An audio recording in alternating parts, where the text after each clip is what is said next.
C'est Roby, je vous donne des nouvelles de l'expérience Snapbot. Allons-y tout de suite. Et voilà où on en est. Cette semaine a été quand même pas mal chahutée, hein, avec des grosses baisses de partout. Dans l'ensemble, je trouve que ça s'est plutôt bien tenu, hein, puisqu'on a perdu un peu moins de 200 $. Dans une semaine où le Bitcoin a fait moins 16%, et encore là on est à moins 16, mais on est descendu beaucoup plus bas. Je trouve que c'est quand même pas mal dans la situation actuelle. On va aller regarder un peu plus de détails.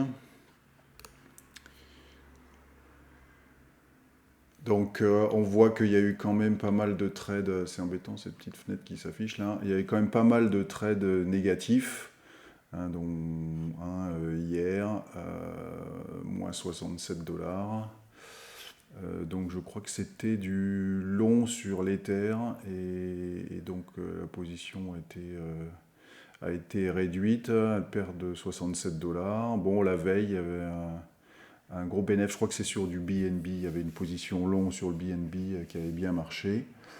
Voilà, on voit qu'il y a du négatif, hein, mais comme j'ai dit, dans la situation actuelle, c'est pas très très surprenant.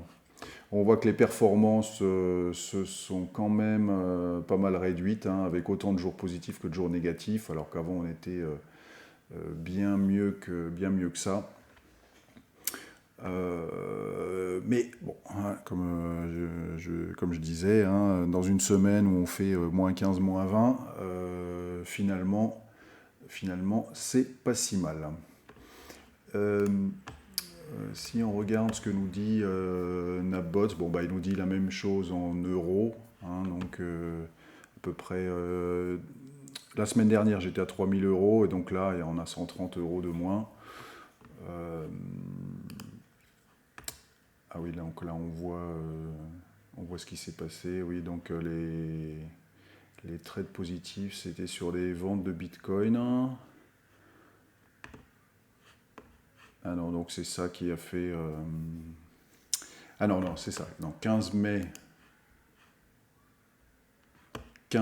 on était on était négatif, et 14 mai en positif. Et donc, on n'a pas les trades du 14. Donc voilà, les trades négatifs, en fait, c'est toutes les opérations sur le Bitcoin, hein, qui a été vraiment chahuté la semaine dernière. L'allocation des bots, donc j'ai toujours pas changé depuis le premier jour, hein. J'ai laissé tel que c'était. Est-ce que c'est la répartition judicieuse? Je n'en sais rien. N'étant pas trader professionnel, j'ai fait ça un petit peu au flair. Donc principalement du daily. Je me suis laissé tenter par un weekly Bitcoin long, parce que bon, je pense que sur le long terme, ça va encore marcher. Si Elon Musk veut bien arrêter de faire des tweets négatifs, eh bien, je pense que c'est une stratégie payante. D'ailleurs, toute cette histoire pour le bilan carbone du Bitcoin, je trouve que c'est un petit peu exagéré, hein. Si ça se trouve, dans 2 semaines, il va nous dire: ah ben, je vais créer une ferme solaire couplée à des batteries recyclées Tesla pour miner du Bitcoin, et boum, on va reprendre 20%.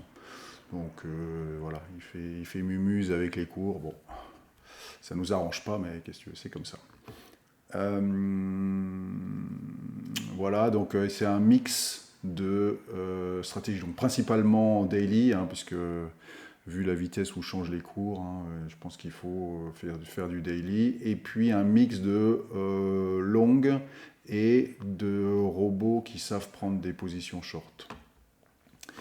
Et d'ailleurs, actuellement, on a... où est-ce que c'est là? On a une position longue sur l'Ether et une position short sur le Bitcoin.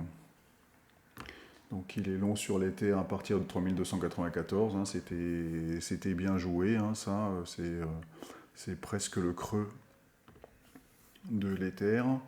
Et par contre, on est short sur le Bitcoin Bon, je ne suis pas certain que ce soit une bonne idée maintenant, hein. Après une semaine de chahut, je pense qu'on va repartir à la hausse tranquille. Donc là, les shorts, c'est toujours gagnant, mais à mon avis, ça ne va pas durer. Bon. Et rien sur le BNB, hein, puisqu'il y a une prise de profit sur le BNB avant-hier. Voilà, bon. Moins 150 $, mais dans l'ensemble, je trouve que c'est pas trop mal, vu la conjoncture actuelle. Voilà, c'est tout pour l'update NatBots de cette semaine. Je vous souhaite un bon dimanche et je vous dis à la semaine prochaine pour de nouvelles aventures. Bye bye.